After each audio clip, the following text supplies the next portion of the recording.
Okay, it's just my pleasure. I wanted to come up here and introduce Dr. Adrienne Robinson. She's our director of our graduate program in our School of Education department, and she's actually giving us a presentation on mindfulness, mental health, and teaching. So go ahead, give her a hand. Dr. Robinson, go ahead.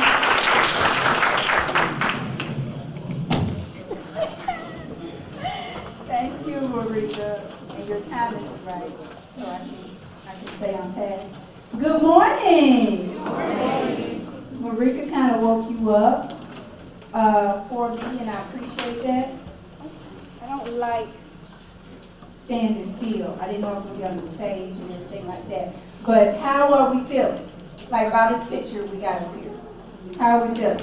Great. You can do it. I don't know about them, but I feel great. Okay.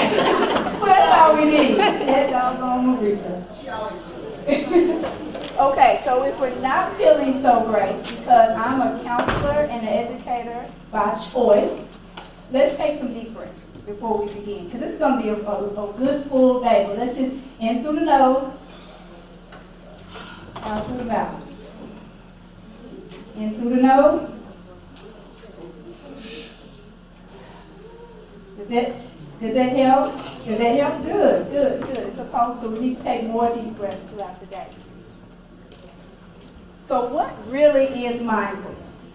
So a lot of people don't really subscribe to mindfulness because they think it's like hokey or it's a part of like yoga. People don't want to do yoga or whatever, but it's great for you. But what Mrs. Song was talking about this morning, she was talking about the differences between joy and happiness. What she was saying and what she was speaking to was intention. Am I correct? Am I teaching right now? Okay. All right. Give me some feedback. And so that's what mindfulness is. It's really just a practice that develops attention and awareness. And it's really something that you're going to find that is really going to help you in your teaching. And going to help your students as well. It's really going to make you a more effective educator. Not just teacher, but an educator. So it's a practice that's going to help you with emotion regulation, learning and memory, empathy, impulse control. So we're not always reactive to situations. Because we can get like that. Hey, I'm an Aries. If you subscribe to the Zodiac, you know we're a fire sign, and I will pop off in a minute. But mindfulness helps me be aware of that, be aware of those triggers and things. So we're supporting emotion management, we're reducing our stress, and we're disciplining the mind. So it's intention, okay? Now, our teacher program is like many other EPPs across the nation, across the world. We really focus on content and pedagogy. We have our teacher candidates here, they know that. We're always talking about pedagogy. Who knows what pedagogy is? We got some pre-service. So it's teaching you how to teach. It's the how-to behind the what. The how-to. So the content is like if you were English education teacher. So your content would be English. So we're always talking about content pedagogy, content pedagogy. But what was, again, that's what I was telling Mrs. Song earlier, our presentations were very serendipitous because they're playing off of each other. So what a lot of programs don't teach or don't have in their program is how to deal with the emotional and cognitive demands of teaching. Because you are with these students a lot of times more than they're with their own families. You are their family. So this is what mindfulness, and this is what my hope is, that we start incorporating more of this in our EPP programs, because it is so important, it's so vital. Right here on this last line, you'll see educator mental health and student mental health are inherently linked. Because remember, you're together all the time. So if you're not practicing mindfulness, emotion regulation, what do you think your students are doing? They're feeding off you. Education is modeling. Just like in counseling, when I tell my counseling students, stop talking and listen, it's the same thing. We need to stop talking and model more. They're feeding off of you. So mindfulness can not only help you as an educator, but it can also help your students. Let me tell you how. It can help you understand your emotions better. Again, I'm relying back on my counseling. Know thyself.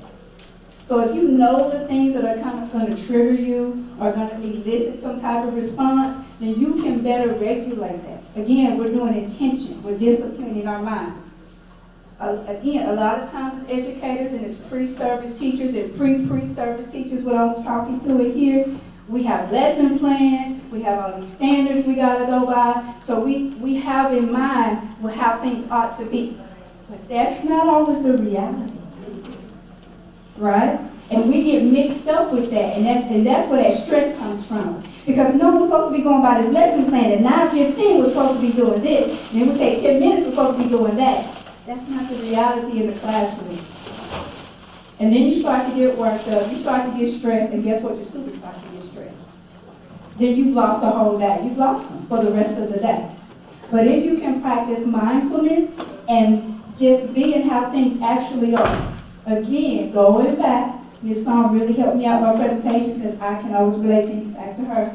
Sometimes you might just have to say, okay, they're not feeling this today. Let's change this up and do something else. And you can still connect it to learning, but you got to be mindful of who your students are and how they're feeling today. That's why I asked you, how are you feeling?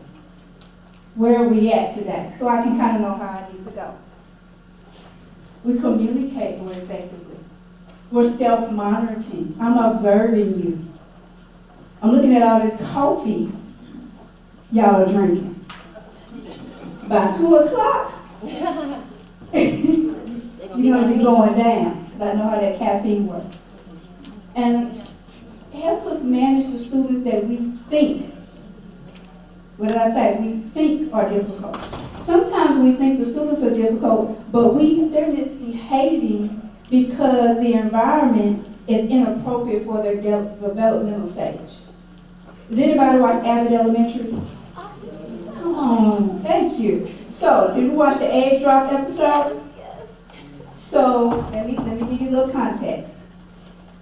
The second grade teacher found out that a middle school, high school teacher was doing a science project, an egg drop.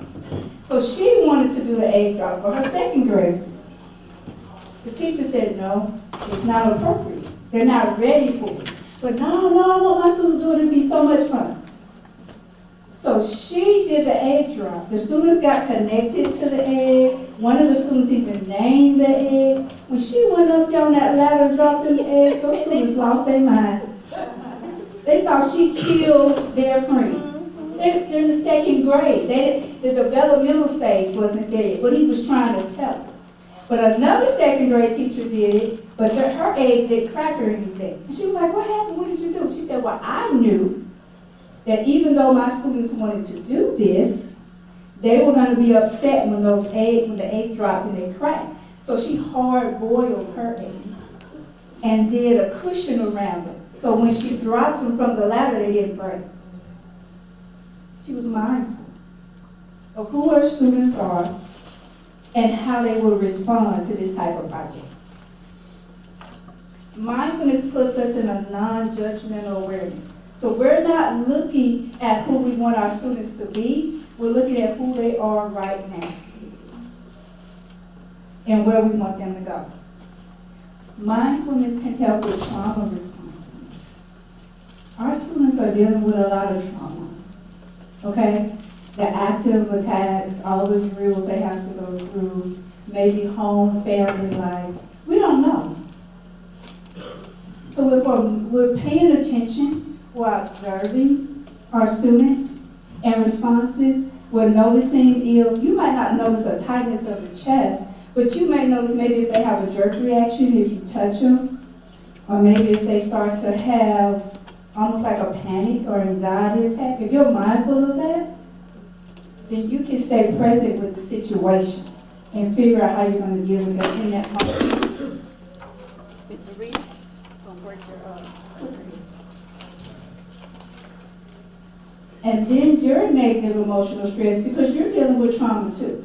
There's something called secondary trauma stress. Now, I'm not going to go into it here, but what that really means is that as you're helping or assisting your student dealing with their trauma, they're kind of transferring it onto you. You're taking that on, remember? Because they're with you all day. You're caring about them. They're your children. So that's secondary trauma stress. So that's something that affects you as well. So mindfulness can help that because it's going to bring you back to the present. You're going to realize that tightening of the chest and what's going on, and you're going to take those deep breaths that I had you take earlier. And then maybe after that, you're going to go and talk to someone. You're going to go ahead and say, I noticed this, I noticed that. My student needs help in this area. That's what mindfulness is. It can help you set up a positive learning environment. Remember, we were talking about their environment for their developmental stage. So maybe the way you structured your classroom, because you were trying to get that Pinterest classroom, trying to get that perfect classroom, you thought it was going to be awesome, right? Well, your students come in and it's not working for them. You got to look at that. We got to look within. We have to do self-reflection on things that we're doing as educators may not always work for our students. So it's going to help you be mindful. Like if you have them, like we have you in this circle right now, at these circular tables. Well, it's kind of good because I can see all of you all, but what if we had those long rectangle tables and some of your backs were to me? So you would have to turn your chairs around and try to see me, or some of you like, I'm not doing it. I'm just going to go to sleep and take a nap during this time. I don't feel like doing all that. We weren't mindful of our environment and of our space and what we were trying to do today. So that's where mindfulness can help. And going back again to Mrs. Song, she was talking about relationships. It's going to help us strengthen relationships with our students. Because we're going to respond to our students for effective classroom management practices, but we're also going to start developing relationships with them. Because we've been paying attention to them more. We're not just focused on grades of the school, the report cards and things like that. We're looking at students who are helpful, who are friendly. I mean, those high achievers, that's great. I was one of those students, but the best thing that I remember about my second grade teacher, Mrs. Jackson, who's my favorite teacher, is that she just always talked to me. In the second grade, we're having conversation about how my morning was, about what I did the day before, because I was one of 6. You get lost when you have 5 other siblings, right? And they were younger, so the younger siblings always get what's your chest or whatever. So when you have a teacher that when you come into the classroom every day asks you about your day, and that you can sit and talk to, and wasn't concerned that maybe I was the best student in the class or anything. Like I definitely wasn't the best dressed, for sure, because my mom put me in dresses and jeans to school, but it was what it was. But she just cared about me. So let's look at those students. Let's pay attention to those attributes as well. Let's not leave those students out. And mindfulness will do that. It causes you to slow down. That lesson plan is great. We have whole sections in grad program about lesson planning and everything. But again, be mindful of your classroom. Maybe that lesson plan isn't going to work for today. The students aren't getting it. Maybe you need to try something else. Maybe you need to bring someone in. Maybe your voice isn't the only voice that your students need to hear every day. You know, we bring in guest speakers all the time. I tell my students all the time, I know you guys are tired of hearing from me. You want to hear from someone else. You want to hear another perspective. Pausing for a moment allows you to self-reflect and say, hey, I've had my back to the class this whole hour. I have not looked at my students not one time. When we do observations of our teacher candidates, those are some things that we call out. You haven't paid attention to your students at all. You haven't looked at their faces to see if they're getting it, if they're even paying attention, if you need to go back and roll it back, because all you're worried about is getting that lesson out. Now, what are two words that I have said several times? Mindfulness. What's the other word? Modeling. I said modeling a few times. You guys are paying attention. I'm just checking in. And then lastly, it helps you build community. Again, modeling. Because we're modeling empathy. We're modeling caring. We're modeling responsiveness. Those are part of being a good educator as well. It's great. We definitely want you to get content. We definitely want you to understand pedagogy. But caring, empathy, responsiveness, those are important attributes as well. Those are good dispositions. You're going to hear that a lot in EPP programs. Dispositions. I want you to take note of students' strengths and their challenges. Students, they see that. And they know that you care about them. And they're going to come and talk to you probably about stuff that doesn't even have to do with your lesson or anything that you've talked to them about content-wise. I will check in on this with you during lunch, but I want you to think about gratitude. Some things that you're grateful for. You guys know you're doing social justice work? You didn't know that. You thought you were just going to classroom teaching. Here's some quotes. You want to do it for the culture. You want to do it for the community. You're going to have some weary nights. This is social justice work. Teaching is not a job. It's a lifestyle. It permeates your whole life. There is not one time any of us educators in this room have gone home and have not gone to sleep thinking about our students. Even if we're fussing about them in our head, that doggone Shabika. We'll get her tomorrow. But we love her. We're frustrated because we love y'all. We want y'all to get it. We want you to be successful. We want you to be who you're going to be. Being able to help someone learn something is a talent. I would say a superpower. Teaching has always been, for me, linked to issues of social justice. I've never considered it a neutral or a passive profession. We are out there. We're just not in the classroom. We're out there in the community. You see us in a grocery store. I know you've had a teacher come up to you and say, "Did you do that homework? I looked over your paper the other night. I need to talk to you about something tomorrow." I catch students all the time. I used to teach undergrad students primarily. I called a couple of my old advisees, and one of them was a pledge of fraternity, and he had gotten behind because another professor had told me. I pulled him to the side and said, "You better get your work done, right now, and I'm going to be checking on you." And you best believe he got it together. But through all this, you're still a good teacher. If you're exhausted, if you can't wait till Friday, if you're behind on grading, I'm behind on grading right now this finals week. I'm going to get it done. If you're feeling overwhelmed. So what are some resources to help you with your mental health? Because you go to a doctor when you're not feeling well physically. I go to the eye doctor. I need these bifocals. So if your mental health, if you're struggling with an issue, if you're grieving, go to a therapist, go to a counselor. So here's some podcasts that are my favorite. And then has anyone ever heard of ASMR? Great. I'm so excited that you guys have heard of that. So my daughter and I, she just turned 19, she and I listen to them because there's some for sleep, but ASMR really is a multi-sensory experience that helps you to relax. Kind of like what Ms. Song was talking about with joy.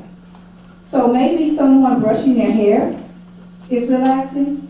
I was listening to an ASMR video the other day, and it was of someone cleaning a rug. And I never thought I would like it. It's amazing. Those things will help you relax and help you practice mindfulness. There are counseling resources. If you need any of those, again, I'll be all around today. And then trainings like this help. help you to become a more effective educator. And I hope to be able to do more.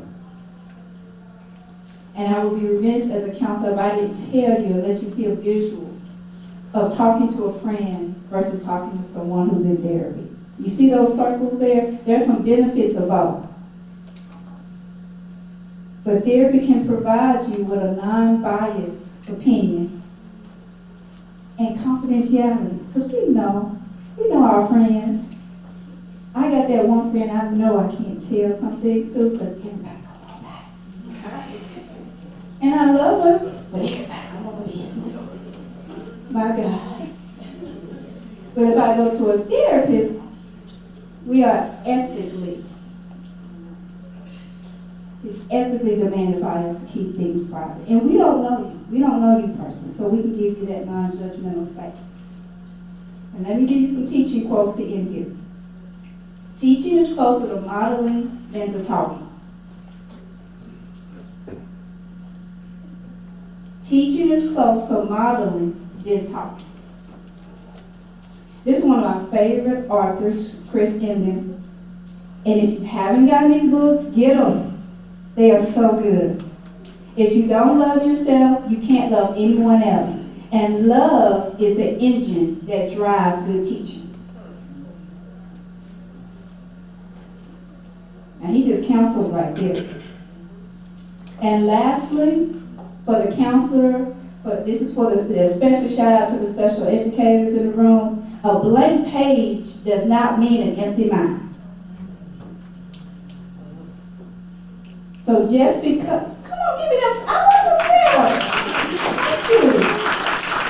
Because you've had days where you can't get it together. But it doesn't mean you don't know anything. So remember that about your students. Just because they're having an off day, maybe an off week, maybe an off month, y'all. I've had an off month before. Don't count them out. Are we the same? Oh, you too. All right. Okay, so let me end. Let's take another 2 deep breaths. In through the nose.